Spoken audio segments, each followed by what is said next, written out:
Salut les tocos! Alors, nous sommes le 26 janvier 2024 et quelle semaine incroyable nous venons de vivre.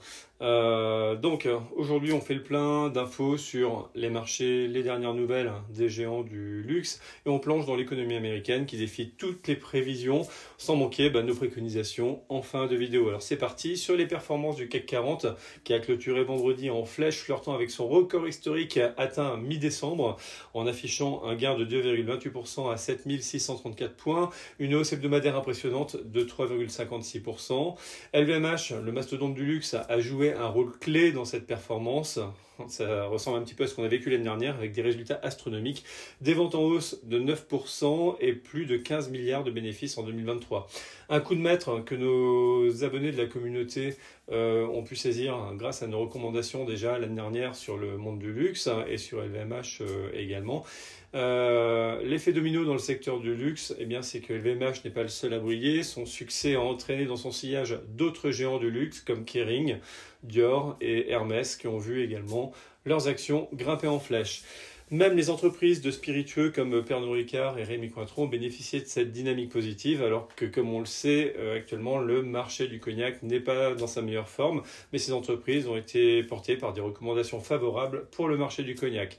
Cela démontre la solidité et l'attrait du secteur du luxe pour les investisseurs, comme le prouve la performance exceptionnelle de 220% sur 10 ans de notre fonds Pictet Premium Brands. Salut Christopher.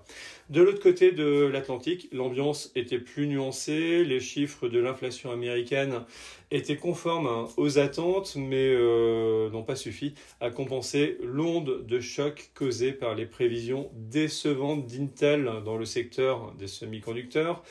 Les indices américains ont clôturé en équilibre ou en légère hausse, restant proches de leur sommet historique. Pour autant, on atteint quand même des sommets relativement records. Aux US, toujours, la croissance américaine a surpris tout le monde en 2023. Alors qu'on craignait une récession, les États-Unis ont affiché une croissance solide de 2,3% au dernier trimestre et de 3,1% sur l'année. C'est la plus forte croissance parmi les pays développés. Comment expliquer ce phénomène ? Bien, c'est simple, la consommation des ménages portée par le plein emploi et la hausse des salaires a été le moteur principal de cette croissance. Les investissements stimulés par les dépenses gouvernementales ont également joué un rôle crucial. On pense à l'IRA notamment, le plan d'aide de Joe Biden.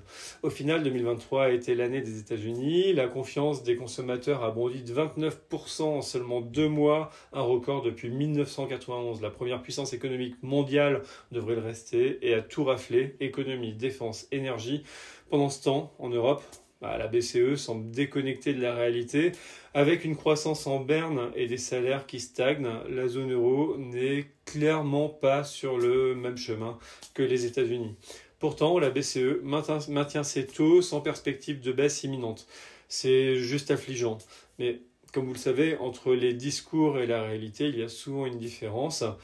Sinon, de notre côté, nous sommes en train de préparer un fonds structuré en worst of sur 3 valeurs qui ont bien baissé ces derniers mois avec Nike, Estée Lauder et Palantir. Il s'agit d'un Phoenix mémoire dégressif à maturité, 5 ans et observation trimestrielle avec barrière de remboursement anticipé à 100% et un premier appel dans 9 mois, ainsi qu'une dégressivité de 1,17% par trimestre, soit 20% à maturité.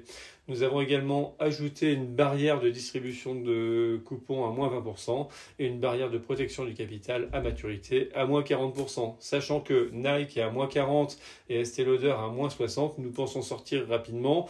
Le coupon, ou le taux de rendement si vous préférez, est fixé à 19,94% par an et nous préparons cette petite merveille pour les contrats d'assurance vie luxembourgeois chez notre partenaire Lombard International. Voilà, c'est tout pour aujourd'hui. Dernière chose, nous sommes lancés sur le championnat de France des CGP. L'idée est de réaliser une performance maximum en utilisant des fonds proposés à portefeuille virtuel d'1 million d'euros sans dépasser 16% de volatilité. Nous restons dans le top 10 sur le premier mois. À suivre pourvu que ça dure. Allez, apéro, bonne semaine à tous et surtout, may the force be with you. Bye bye les amis, à bientôt, ciao.